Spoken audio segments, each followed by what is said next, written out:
disappearance of a financial advisor in Montreal and close to $50 million that's missing with him.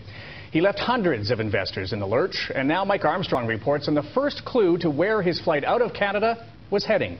Inside this building, investigators are going through a fourth-floor office. Behind this door, they're sifting through the files and computers of Earl Jones, and so far are finding documents and money are missing. For the time being, there appears to be a very big, significant, let's call it, hole.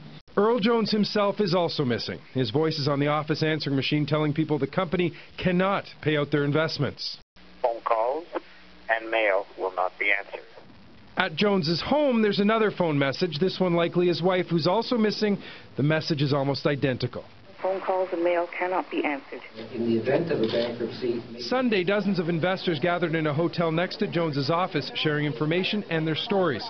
Jones seems to have preyed in large part on seniors, many of whom say they have been left with nothing. I can survive this month. After that, it's going to be a big question mark. Don't sleep very well these days. Now, one of the questions everyone has is, where is Jones? Well, according to a flight attendant who contacted Global, Jones was on a British Airways flight to London's Heathrow Airport last Thursday. He was by himself in first class. His name was on our flight roster. Now, a group of investors is meeting again today at an undisclosed location. They're planning strategy and determining their next steps. Meantime, investors are also busy online. This site's being set up, swindledbyearljones.com, and there's a group on Facebook. One posting lists some of Jones' apparent excuses for not issuing statements on time. His wife had cancer, his brother had cancer, he was golfing, he was at the cottage. It's a long list. There are also a few people who lament that they knew and trusted Jones, and some who don't exactly wish him well.